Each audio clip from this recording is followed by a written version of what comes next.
Got sound? There we go. Working? Okay. Yep, now it's working. Perfect. How are you? How you doing? How you doing? Rivals. Tell me a little bit about we got somebody else coming in too, Josh. Yeah, that's my drummer. Okay, I'm gonna let him in.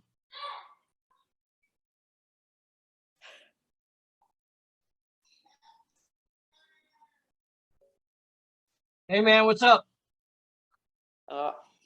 Hey guys. There you go. There we are.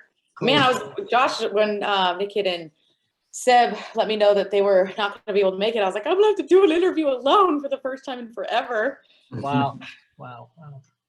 Tell me a little bit when the band first started and how you all got together. Yeah.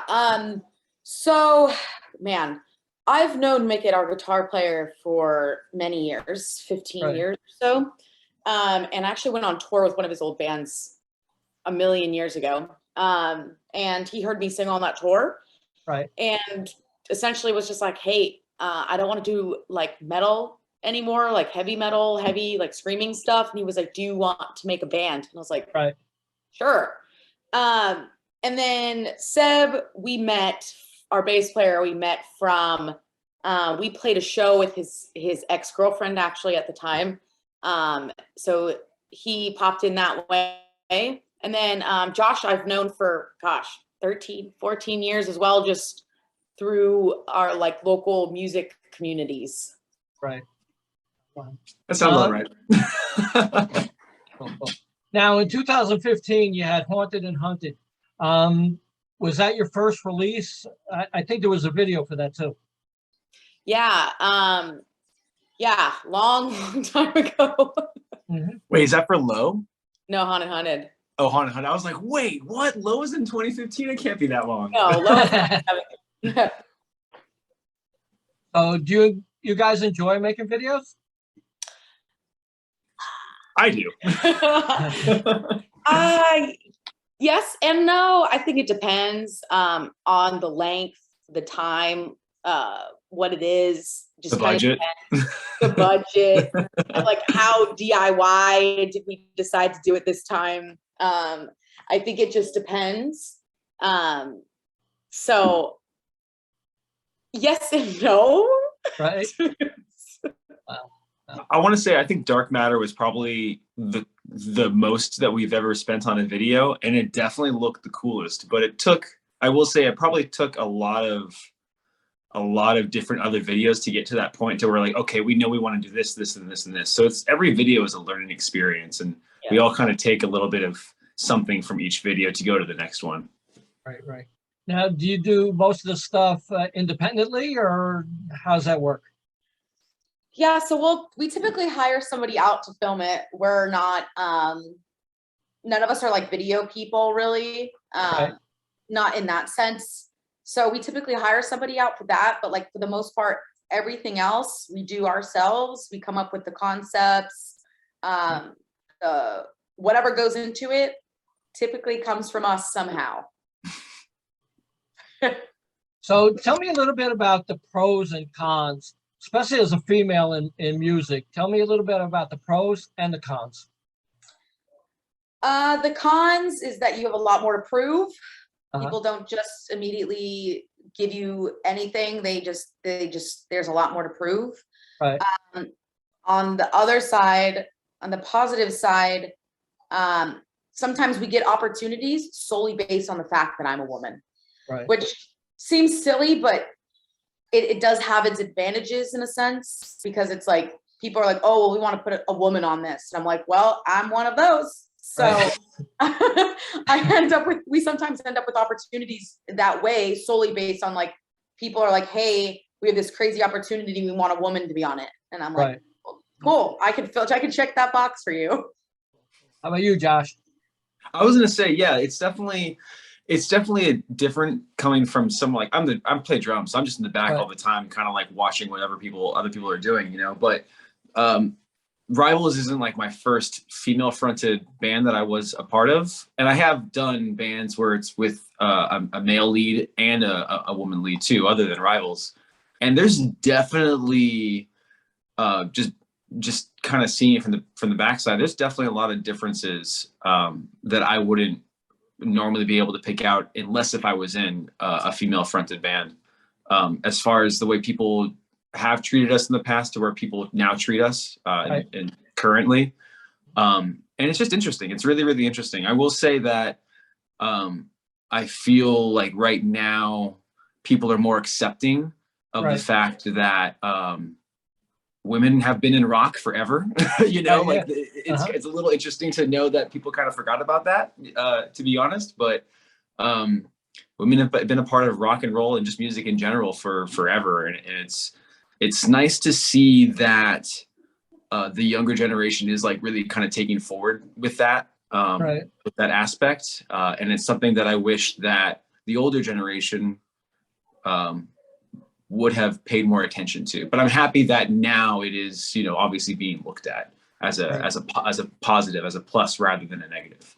Right. I definitely feel like when I'm listening to the radio and stuff like that, the female vocalists are really getting pushed now to the forefront, and I'm enjoying it. So like I think it's great. Like you got new bands called Dorothy coming up and stuff like that. They're amazing, and I never saw them live, but I just hear the music and I like it. Yeah, Dorothy, Lil Czar, there's so many out there right now that are just crushing the game, and people are paying attention, and that's the best thing. Kalie, is there any favorite foods you like when you go on tour? Yes, I mean everything. Our band we're big on eating. We love eating. We like make it a point to try new places, random mom pop shops as much as we can. I'm an advocate for trying to find good ramen in really obscure places, which let me tell you, a lot of the times it's a miss. Right. But yeah, gosh, and me and Josh are both really avid coffee drinkers, so we typically try to find some type of cool, obscure coffee shops whenever we can. Right. Now, I always wanted to try ramen. We got a place up here called Po One, and I never been there yet, and I'm a little nervous. Like, should I go in there or should I not go in there? If I do, what do I order? That's hard. I mean, you can't go wrong with like a pork belly ramen. That's like the classic. I prefer chicken personally. Everything. I will say, if you're trying ramen for the first time, I will. Go for first ask them what the best-selling ramen is at that place, because typically as a small restaurant, if there's one or two dishes that are like what people always kind of go to, they're going to pay the most attention to that dish, right? So yeah, anything like that, or even honestly just like a veggie base like ramen where it's really simple and basic, because the broth is really what's going to cure you. Everything else is separate, but the broth is like really what matters when it comes to ramen, at least like for me. Yeah, that's cool. Now the Dangerous tour that just ended, and you're going to go back out on tour again? No, we just finished up with Dragged Under and Aria. It was a great tour. We had so much fun. Right now we're home, we're writing, we're starting to write. I was literally on the phone all day today, setting up sessions with producers. I hate writing records, but we have to start. So I'm like, here we go. Cool. Yeah. Kalie, tell me a little bit about this song I heard, Cry Wolf. It's a feature I did with another band. I typically don't do too many features. Like I have a couple out there. No, it was a cool experience. Anytime that I can get to sit down and feature with another band, I love doing it. Right. Now your last album came out last year, and you're working on new stuff now. We are slow riders, so we're like, let's just get ahead of it now. Wow. So. Well, what's it feeling like when you have, you're out on tour and you got a whole line of people waiting just to get a picture or an autograph? How's that feel as either one of you, both of you? It's weird. It's weird. Yeah. The fact The fact that people want to meet me is still so weird to me. But like, I think it depends on my mood. Right. You know, not every day is a good day. So I'm always obviously very thankful for everything, but that, you know, I'm always going to have those days where I'm just like, I just want to sit somewhere and sulk. But then I have the other ones where I'm like, hi, how are you? It's so nice. You know, it just, Right. Well, every day is a different day. how about you, Josh? I will say, like, you know, because we do DIY tours so much, and we're the ones that are always kind of like controlling everything, at least with our day-to-day stuff when we're on tour, we don't really get a lot of time to sit back and relax. Right. So most recently on this tour, we did this kind of really cool VIP experience where we had 30 minutes with our fans previous to the opening of the show. Because honestly, once the show starts, it's craziness. It's hectic all the time. You can't really find all your members to sign everything. So it's a lot. So doing the VIP experience before doors now, honestly, to me personally, probably gave me some of the best insight of how our fans really react with our music. Right. I've had a couple of people come up to me and kind of told me their stories, their life stories, and it touched me in ways that like I would have never been able to fathom if it wasn't for that conversation. So I'm really happy to be able to meet these people, our fans and everything. And we kind of treat our fans like family in a lot of ways, especially the ones that have been there since day one. But it's a weird experience to know that people care so much about not just our music per se, but also us as people, you know? Right. So it's really interesting, but it's honestly, yeah, I wouldn't change it for anything. And to know that our music is kind of there to be of service to people when they need it is one of the most gratifying things, to be honest. Right. Kalie, did you ever have like a family member, like a friend of theirs asks, you know, can I get an autograph from my friend or anything like that?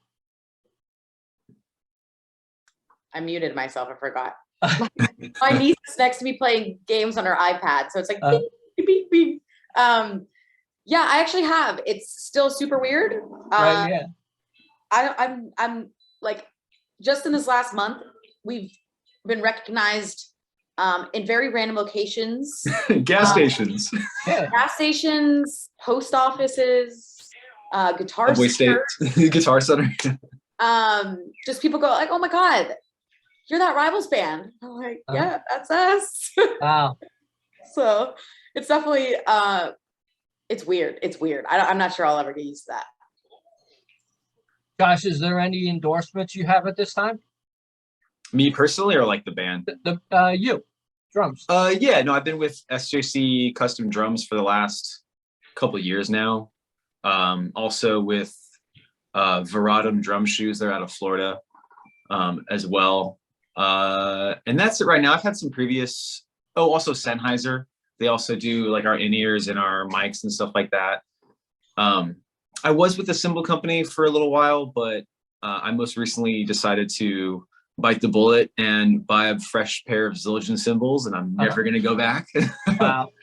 But yeah, and like Sebastian, our bass player, he's with Ernie Ball, Music Man, out of California. And surprisingly enough, Mickett, our guitarist, makes a lot of his own guitars. So yeah, he's kind of crafty like that. So we're always looking for things to like newer brands or brands that can, you know, help us with along the way with tour and stuff like that. So I'm sure there'll be many more coming up. I don't know. Cool. Kalie, can you tell me anything about merchandise that the band has right now and where people can get it? Yeah, we have, I literally just got the notification our long sleeves are being shipped. So I just ordered a bunch of really long, not really long, but they're not really long. They're just long sleeves. And beanies. We have little pom-pom beanies for the winter, and I'm working on some more stuff, but that's what I got out right now. So yeah, on our website, which is wearervls.com. Josh, what's the biggest highlight so far in music with this band? We had the late great Vinnie Paul from Pantera and Damage Plan and Hell Yeah, come out to one of our Vegas shows. This was years ago, obviously before he passed. And Kalie got to meet him. I tripped out knowing that he was there in the crowd. I saw him with his hat and everything. And he watched our whole set. Yeah. Wow. It was so cool. And afterwards, Kalie got to meet him, and I guess he signed a drum head of ours, and we accidentally sold the drum head like a year later. Didn't know about it. So there's a Rivals fan out there who has a Rivals drum head with Vinnie Paul's signature on it. If you bought it in Vegas, it has Vinnie Paul's signature on it. Oh, wow. But that was cool. That was probably the coolest experience ever. How about you, Kalie? Oh, coolest experience ever, man. Oh God, there's so many. I would say the festival cruise. We got to play a festival, which was also on a cruise, and we got paid to go see the Mayan temples and just chill on a boat for a week. So it was cool.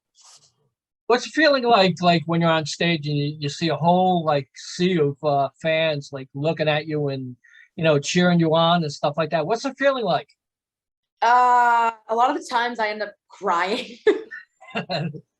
When you just have a whole room of people singing your words back to you, it is an emotion that I cannot describe. Like, this is something I've been dreaming of happening since I was like a kid. Right. So it's like to have it actually happen and have a whole room of people yelling your words back to you is so like gratifying and wonderful and beautiful, and it just feels like everything and all the time that I spent over these last years with this band has like it's paying off, but it's beautiful. Is there any goal the band has the rest of the year or next year? Well, maybe not next year or this year, but our biggest goal as a band is we only want to play Madison Square Garden sold out 3 nights in a row. Nights in a row. Wow. 6 nights, but 3 nights. It's been the goal since we started. We've said it a million times, and we'll continue to say it because we are pretty positive it'll happen. Well, congratulations on your career and music. People are loving it. Would you like to say anything to the fans out there? Yeah, keep going. Never give up. Never ever give up. Anything that you start doubting, any moment you consider to stop, just keep going. The one thing about anything in life is the best way to get there is to outlast everybody else. So just be stubborn as hell and don't give up. How about you, Josh? I like to use a famous quote from a science fiction film. I say, never give up, never surrender. And that's been my life motto since day one. Cool. Congratulations. Thanks for the interview. Thank you so much. Have a great day. Bye-bye. Bye.